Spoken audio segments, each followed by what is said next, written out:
कथा, पुरुषार्थ कथा, सुनो सुनो सिद्धार्थ कथा।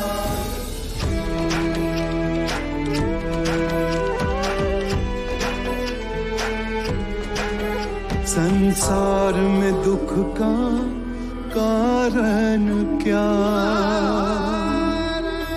संताप शोक का निवारण क्या।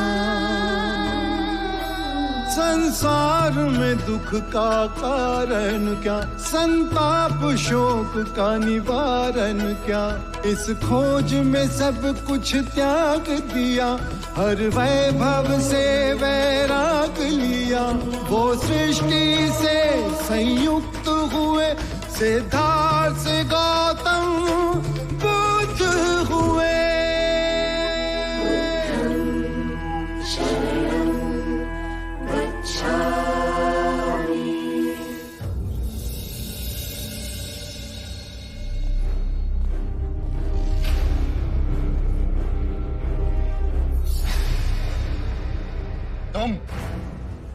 तुम यहाँ क्या कर रहे हो? क्यों?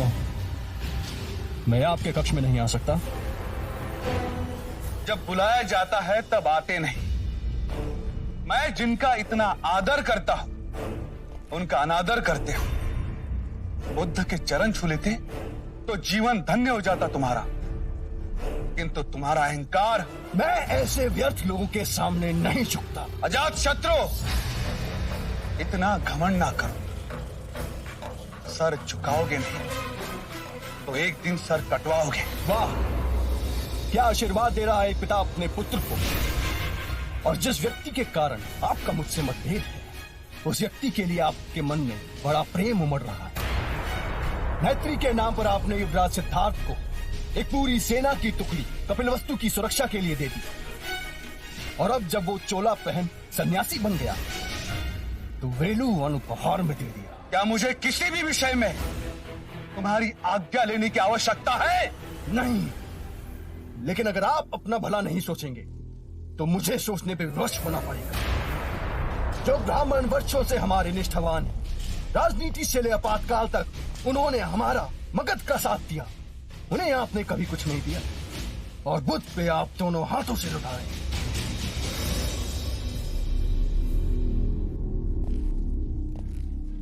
पुत्र, तुम्हारी मन की आंखें अभी खुली नहीं है।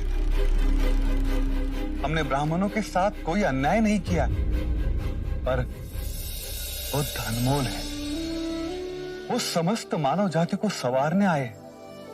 वो हम सबके दुख दूर करेंगे। दुख आप दे और दूर करे बुद्ध। अजात शत्रु, कहने दीजिए मुझे और मेरी माँ को बहुत दुख दिए हैं आपने उस आम्रपाली के कारण। जिस आम्रपाली को तुमने कभी देखा नहीं, जिससे तुम कभी मिले नहीं, उसके विषय में तुम ऐसे कैसे बोल सकते हो? मैं और वैशाली की उस तुच्छ गणिका से मिलने जाऊं। सावधान! जो आम्रपाली को गणिका कहा तो। हाँ, आपसे रिश्ता जोड़ सती सावित्री जो बनी, उसने आपसे पहले कितने पुरुषों से रिश्ता जोड़ा।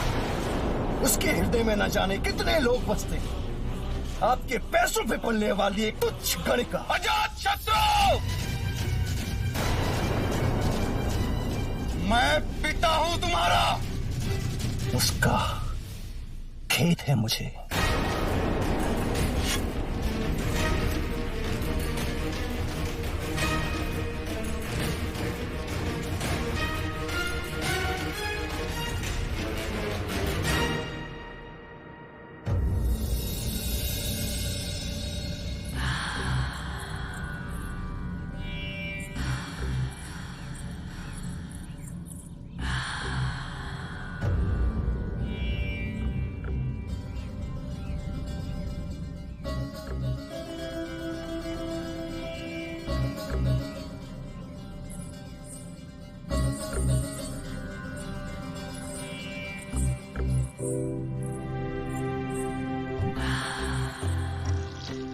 जब से आप आए हैं कहीं खोए हुए हैं?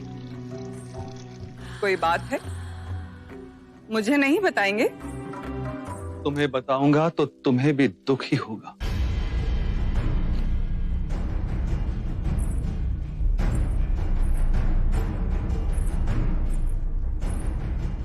आनंद बांटने से बढ़ता है और दुख बांटने से कम होता है।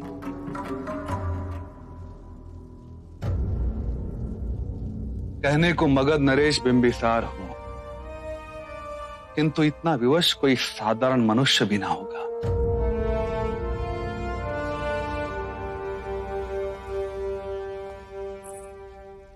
बुद्ध आए थे, किंतु उनके दर्शन हेतु मैं तुम्हें और हमारे पुत्र जीवक को आमंत्रित ना कर सका। यदि तुम आती तो महारानी वैदेही रुष्ट हो जाती। अजात शत्रु सबके सामने तुम्हें अपमानित करता। वो हर समय तुम्हारा नाम लेकर मुझे ताने देता है। क्या चाहा था और क्या हो गया? मेरा ही दोष है। मैं ही कारण बनी आपके बेटे और आपके बीच के टकराव का। कुछ कर पाती जिससे आप दोनों के बीच का मनमुटाव दूर हो सकता। नहीं आमला, कोई कुछ नहीं कर सकता। अजात शत्रु और मेरे बीच अब विचारों का टकराव शुरू हो गया है। वो केवल एक पिता के प्रेम का अपमानित नहीं कर रहा है, वो एक सम्राट को चुनौती दे रहा है। मगध के निर्णय वो अपने मन के अनुसार लेना चाहता है। महत्वाकांक्षा उसे दिनों दिन अंधा बना रही है। उसने बुद्ध का भी अनादर कर दिया।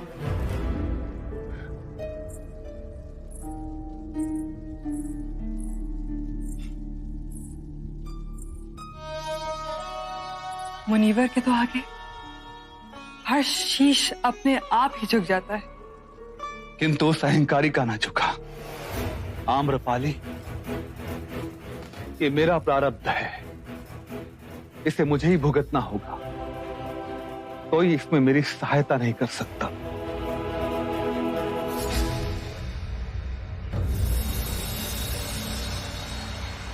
ओम भगवती भिक्षाम देहि। ओम भगवती भिक्षाम देहि।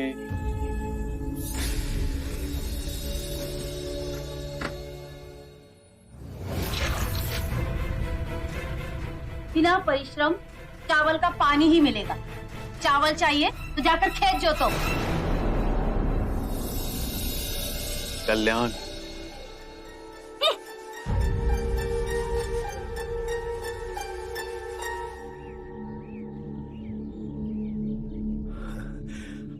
आपका व्यवहार आश्चर्यजनक है। उस महिला ने आपके साथ दुर्व्यवहार किया और आपने उसे आशीर्वाद दिया। आप में तो शांति का स्रोत बह रहा है। मैं तो निम्न हूं, ये मेरे गुरु का प्रसाद। कौन है आपके गुरु? शाक्य मुनि बुद्ध। यह अविचलता का ज्ञान मुझे समझाएंगे? मैं ज्ञान दूं? मैं तो अभी भी उनसे ज्ञान प्राप्त कर रहा हूं। वो कहते हैं मध्य में रहो। मध्य बिंदु में न दुख कलपता है, न ही सुख बहा ले जाता है। और कहाँ है ये मध्य बिंदु? शाक्य मुनि कहते हैं हर व्यक्ति के अंतर में है ये मध्य बिंदु। केवल जाग जाओ तो वो सबको प्राप्त है। यही परम ज्ञान का द्वार है। संसार में जो जीव आता है वो उसी परम सत्य का ही रूप है, बस पदार्थ के रूप में प्रकट होता है और अप्रकट हो पदार्थ में ही विलीन हो जाता है। इतना गूढ़ सत्य इतनी सरलता से समझा दिए। कुछ और बताइए ना। बुद्ध अपने अनुभव की बात करते हैं। हर जीव में वही परम सत्य है। इसलिए हम दोनों हाथ जोड़ प्रणाम करते हैं।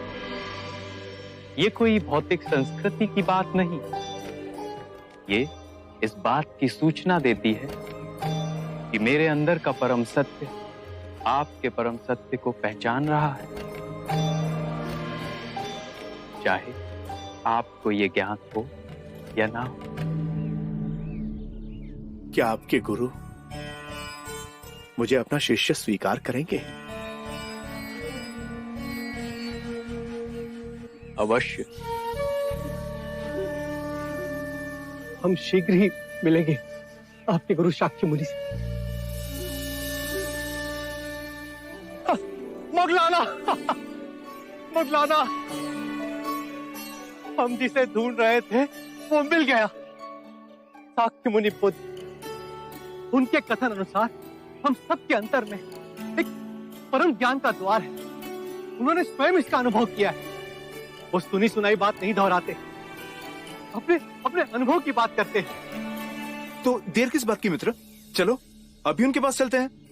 गुरु भाइयों, हम अपने साधना के मार्ग पर चलते हुए शाक्य मुनि बुद्ध की शरण में जाएंगे, परम ज्ञान की प्राप्ति के लिए।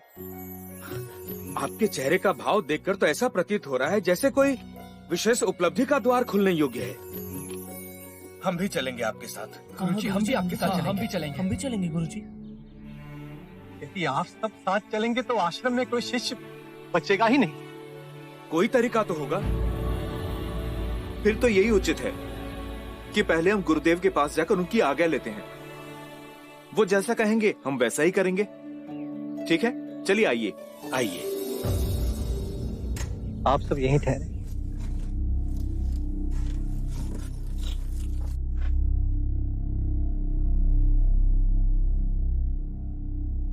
प्रणाम गुरुदेव।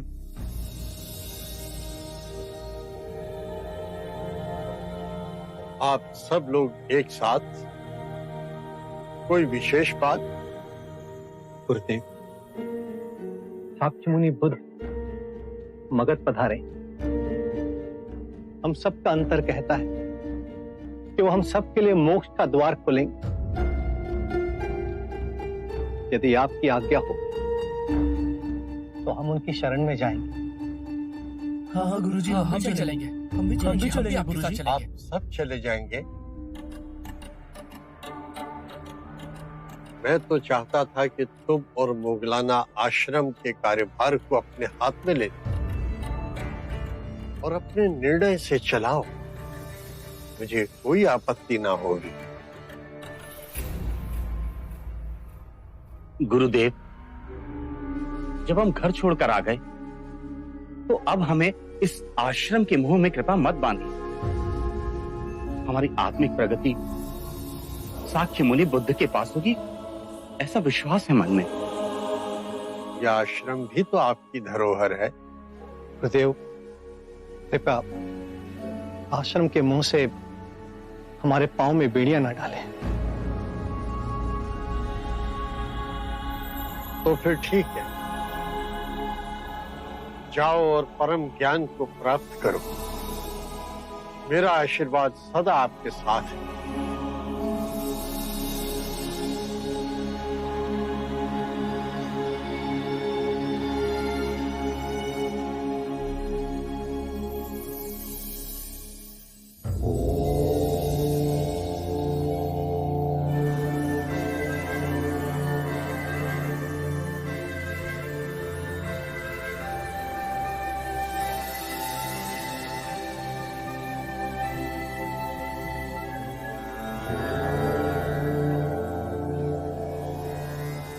ये सारिपुत्र, ये मोगलाना गुरुदेव संजय के शिष्य हैं। आपके भिक्षु बनना चाहते हैं। अपने सभी साथियों को ले आए। आप सब आ गए। आपके गुरु संजय को आघात लगा होगा। उन्होंने हमें स्वयं अनुमति दी। बहुत बड़ा हृदय है उनका।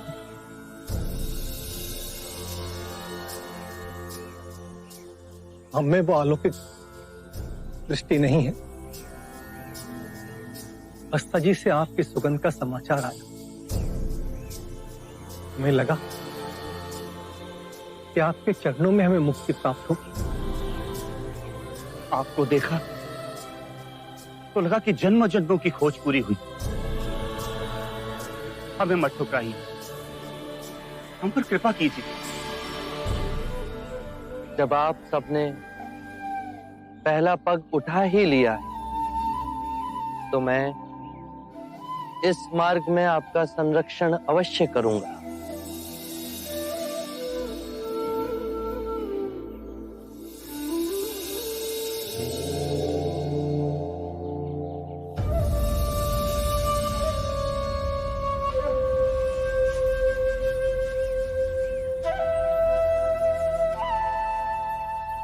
आपको ध्यान से क्या मिला गुरुवर? कुछ नहीं।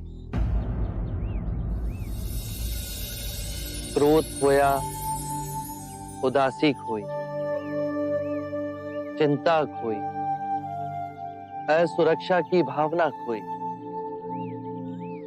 वृद्धावस्था का भय खोया और मृत्यु के दर पर विजय प्राप्त हुई। मेरे भिक्षुओं, मैं अच्छे आचरण को ही सबसे उच्च मानता हूं। यदि जंगल में आग लग जाए तो उसे बढ़ने के लिए वो अपने मार्ग के सभी पौधों और वृक्षों को खाती। जितना ईंधन खाती है उसकी अग्नि की तीव्रता और व्याग्रता उतनी ही अधिक बढ़ती जाती। उसी प्रकार दुष्ट प्रवृत्तियां, क्रोध, चिंता, लोभ, भय तब तक ही बलवान रहेंगी जब तक हम उसे ईंधन देते रहेंगे। घृणा और लालच की अग्नि तब तक ही प्रज्वलित रहती है जब तक हम उसे संसार की कामनाओं से बांधे रखते हैं। यदि किसी व्यक्ति का सारा ध्यान जीवन का परम दिव्य धन कमाने में, तो वो जितना कमाएगा उतना ही उसका मन कलेश से भरा रहेगा। वो कभी संतुष्ट नहीं होगा।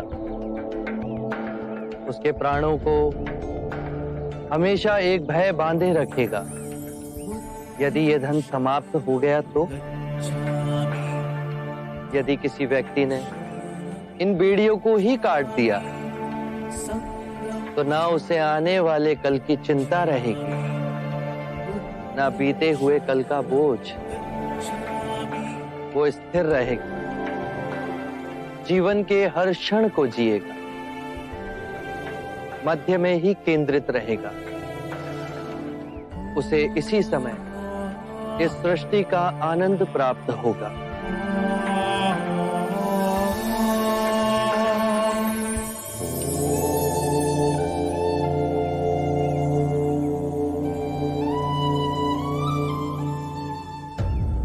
राजा दुर्योधन, क्या आपको कोई सूचना है?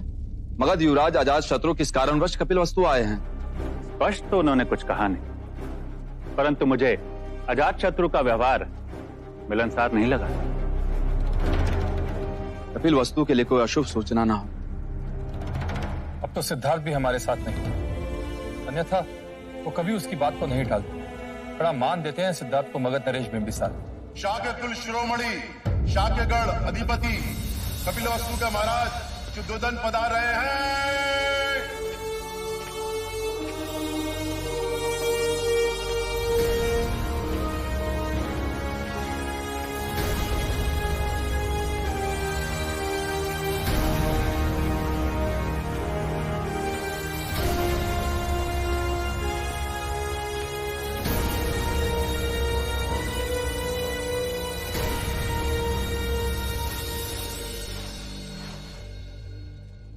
महाराज, युवराज अजात शत्रु आपसे मिलने की अनुमति चाहते हैं। वो इस समय कुमार देवदत्त के साथ अतिथि कक्ष में। उन्हें आदर के साथ लाया जाए। जी महाराज।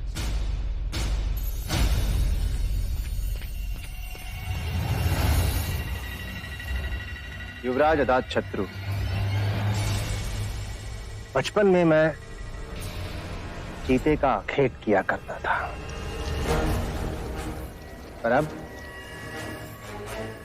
केवल आखेट से जी नहीं भरता। अब तो जब तक चीते को अपने हाथ से दबोच के प्राण न ले लो, चैन नहीं लगता। तुम में और मुझ में बहुत समानता है कुमार देवदत्त। किसी दिन हम दोनों आखेट पर अवश्य चलेंगे।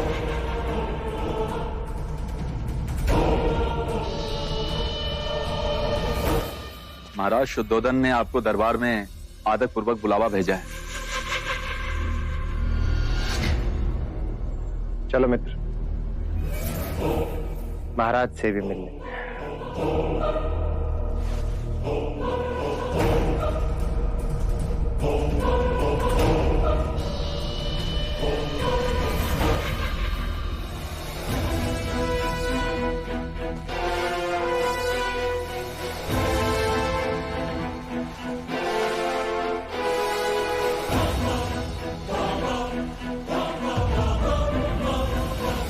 मगध युवराज अजात शत्रु का कपिल वस्तु में स्वागत है।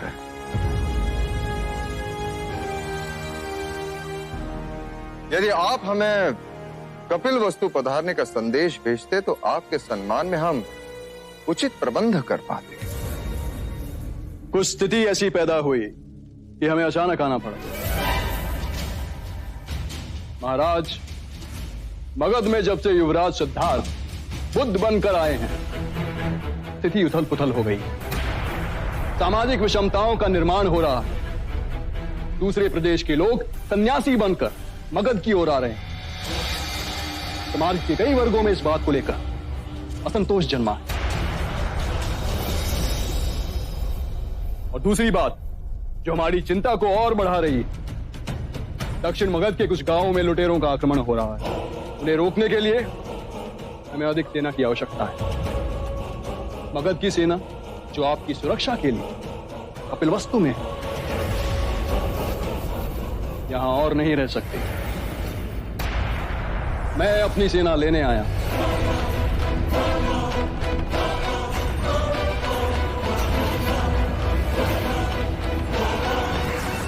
यदि आप अपनी सेना ले जाएंगे तो आपके और हमारे व्यापार में दुष्प्रभाव पड़ेगा।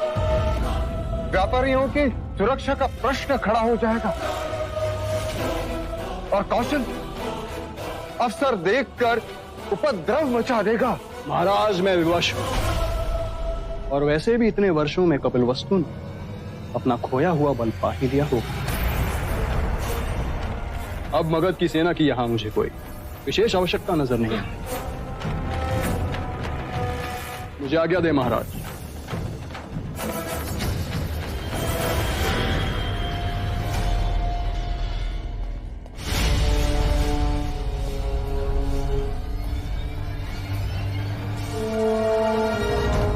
महाराज, युवराज अजातशत्रु अपनी सेना ले गए तो प्रसन्नजीत को सुनहरा अवसर मिल जाएगा। वो अवश्य युद्ध घोषित कर देगा। शाक के देश पे विपत्ति के बादल मंडराने लगे। अब क्या करें? युवराज अजातशत्रु अड़ीग है।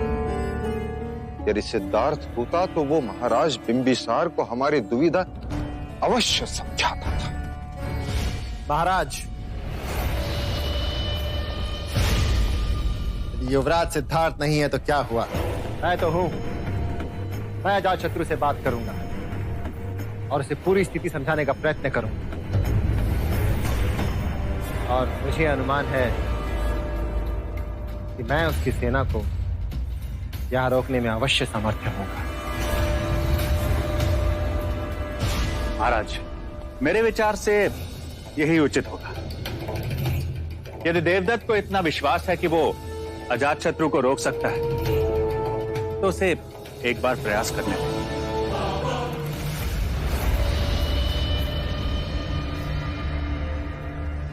ठीक है देवदत्त, तुम प्रयास करके देख लो।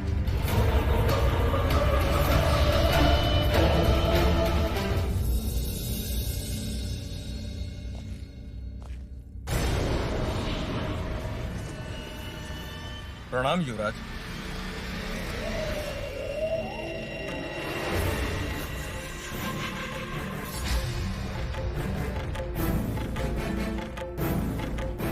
ये क्या है युवराज?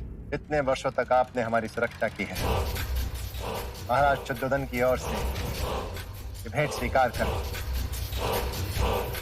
और महाराज ने आपको सुरक्षित मगध लौटने की शुभकामनाएं दी। आपसे किसने कहा कि हम मगध लौट रहे हैं? महाराज बिंबिसार का ऐसा कोई आदेश हमें नहीं मिला। ये आदेश मैंने दिया। प्रणाम युवराज, क्षमा कीजिए, परंतु महाराज बिंबिसार का आदेश है कि उनकी आज्ञा के बिना हम कपिल वस्तु न छोड़ें। तो आप मेरे आदेश का उल्लंघन करेंगे। बाहर जाओ और सेना को मगध कूच का आदेश करो। जी युवराज।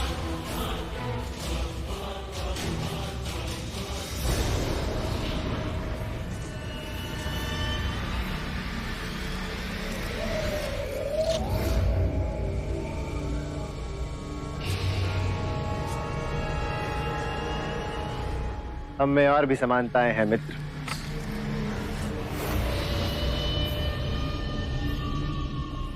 आपकी और मेरी परिस्थिति एक जैसी है।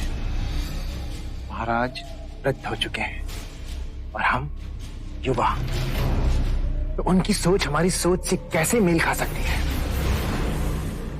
वो शांति की बात करके हमारी महत्वाकांक्षाओं के बीच में रोड़े अटका रहे हैं। मित्र, हमें अपना नाम इतिहास के सुनहरे अक्षरों में लिखवाना है। प्रतापी चक्रवर्ती राजाओं में हमारी गिनती होनी चाहिए।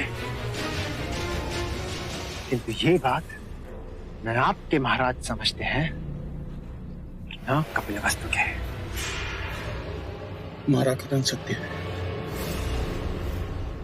किंतु एक रास्ता है मित्र, एक रास्ता है जिससे तुम्हारी और मेरी महत्वाकांक्षाएं पूरी हो सकती है। निसंकोच को मगध की सेना महाराज बिंबिसार के प्रति निष्ठावान है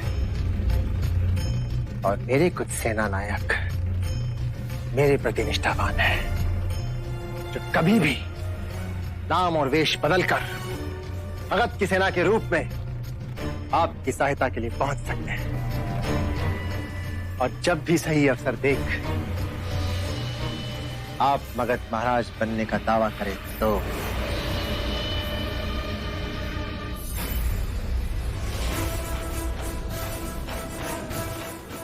और इसके बदले में आप मुझे शाक्यों का महाराज घोषित कर दें।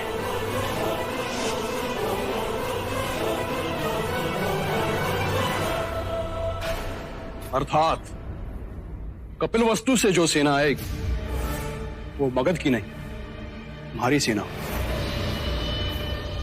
महाराज बिंबिसार की निष्ठावान सेना यहीं कपिलवस्तु में रहेगी, अटका के रखी जाएगी। महाराज बिंबिसार से दूर।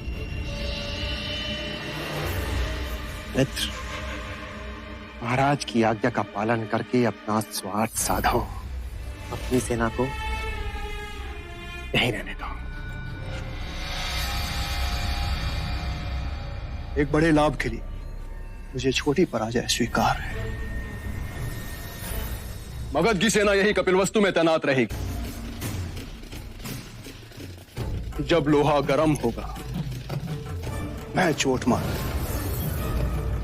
मेरे महाराज बनते ही तुम शाक्य के महाराज घोषित कर दिए जाओगे।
सरीपुत्र और मुगलाना के गुरु संजय।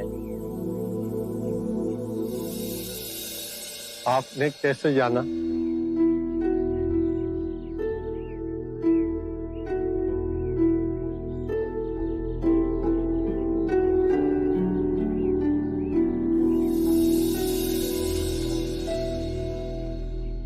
जिस दिन से मेरे शिष्य आपके भिक्षु बने, उसी दिन से मेरे मन में जिज्ञासा थी कि आपसे मिलूं।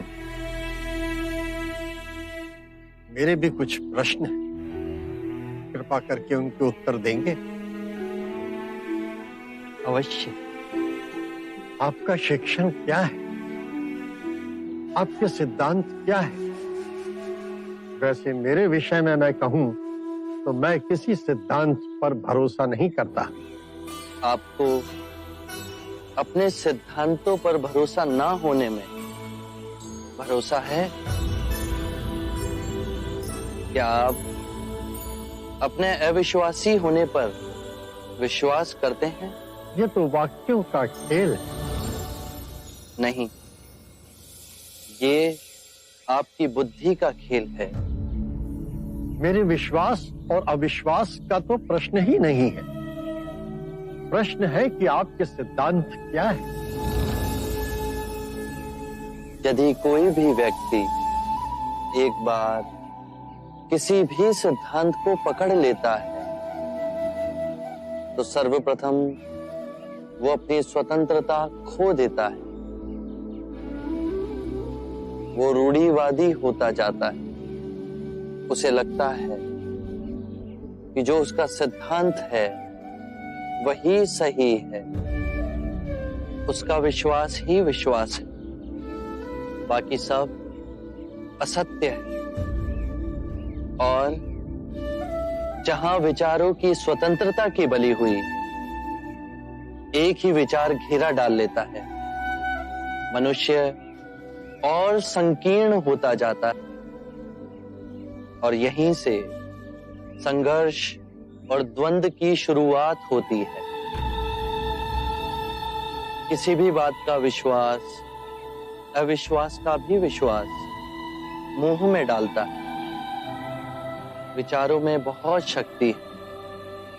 वो अपनी पकड़ जड़ तक बना लेते हैं और उनसे आसक्ति आत्मिक मार्ग की सबसे बड़ी बाधा है। यदि उसमें उलझे तो परम ज्ञान का द्वार कभी नहीं खुलेगा। यदि आपकी शिक्षा का कोई पालन करता है तो क्या वो भी बंधनों में बंध जाता है? मैं अपने अनुभव की बात कहता हूं। मेरा मार्ग ना सिद्धांत है, ना ही दर्शन शास्त्र, केवल शुद्ध अनुभव है, परम सत्य का अनुभव। परंतु बुद्ध, यदि कोई आपके मार्ग को ही अपना सिद्धांत समझ ले तो? मेरा मार्ग अभ्यास का है। उसे ना तो किसी स्थूल पदार्थ की तरह पकड़ा जा सकता है, ना ही उसे पूजनीय बनाया जा सकता है। मेरा ज्ञान ऐसा समझें कि एक नाव है जिससे नदी पार की जा सकती है, परंतु नदी पार करने के उपरांत हम उसे अपने सर पे तो नहीं ढूले जाते ना। मन करता है कि आपके चरणों में गिर पड़ूं, किंतु अभी भी कोई ऐसी भावना है जिसकी पकड़ मुझ पर अब तक है। 3 तरह की भावनाएं होती हैं, सुखद, दुखद और तटस्थ। इन तीनों भावनाओं की जड़ें हमारे शरीर और मन में ही स्थित हैं। भावनाएं तरंगों की तरह उठती हैं और फिर स्वयं ही विलीन हो जाती हैं। मैं कहता हूं कि पहले इन उठती भावनाओं की गहराई में देखो, समझो, जानो कि इनका उद्गम कहां से हो रहा है। चाहे दुखद भावना आए या सुखद भावना, केवल ये देखो कि वो उठ कहां से रही है। जब उसके मूल में पहुंचोगे तो पाओगे वहां केवल शून्य है। ऐसा शून्य जैसे नीला आकाश।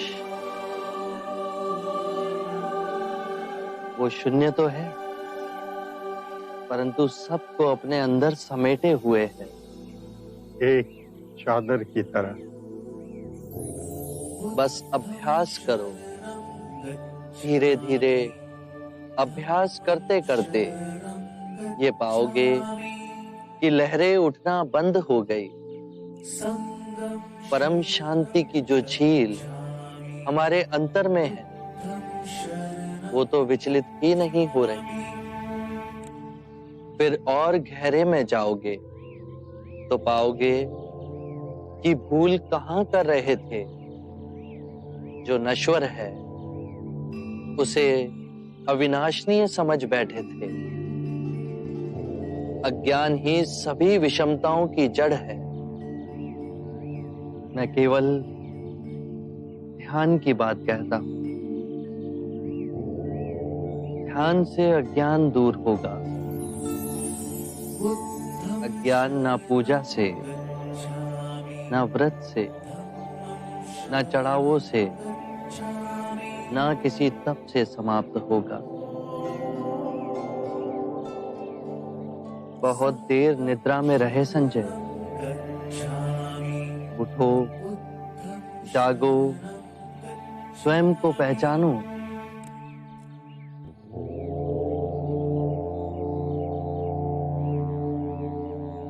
आप दर्पण हैं बुद्ध। आप में झांक कर आज प्रथम बार मैंने अपने सत्य को प्रतिबिंबित होते हुए देखा है। अब मैं अंधों का जीवन व्यतीत नहीं करूंगा। मुझे अपना भिक्षु स्वीकार कीजिए। मैं बुद्ध की शरण में आता हूं। धर्म जो आपका स्वरूप है, मैं उसकी शरण में आता हूं। मैं संघ की शरण में आता हूं।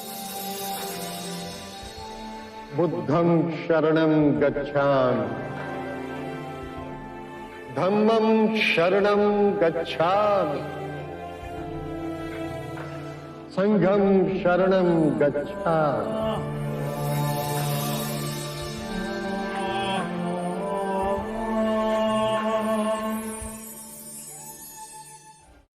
ऐसी क्या विपदा आन पड़ी कि राजगृह के व्यापारी आधी रात्रि हमसे मंत्रणा करने यहां पहुंचे?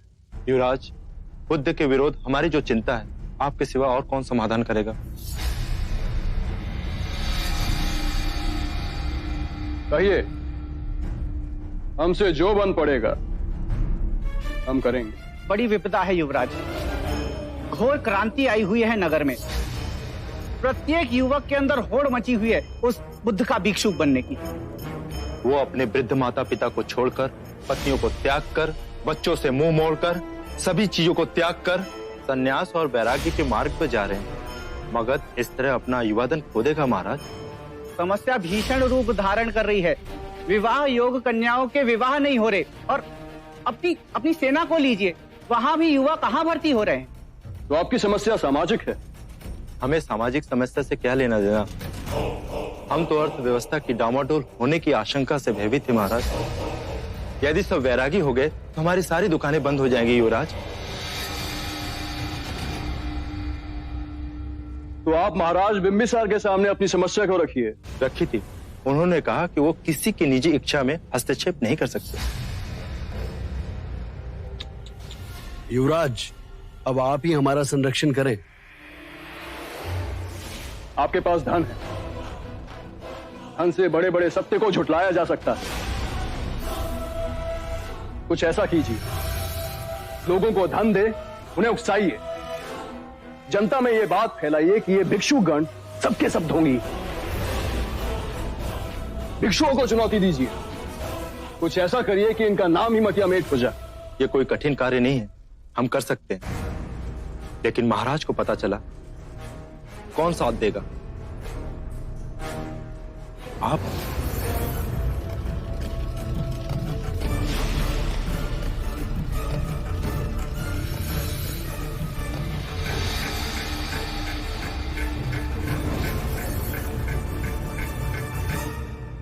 किंतु इसके प्रत्युत्तर में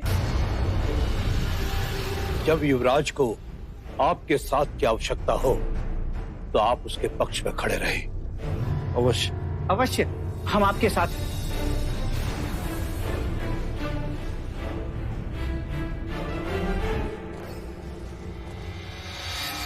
युवराज, ये सभी व्यापारी आपके पक्ष में हैं। अब सही समय पर सत्ता परिवर्तन के बारे में सोचें।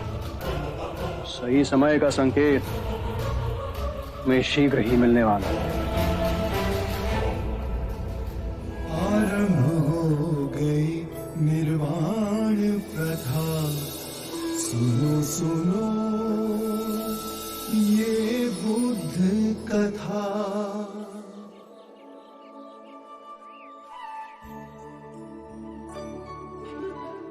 अज्ञान ही सारी विषमताओं की जड़ में है। अज्ञान न पूजा न व्रत न चढ़ावों से समाप्त होता है। अज्ञान केवल ध्यान से दूर होगा।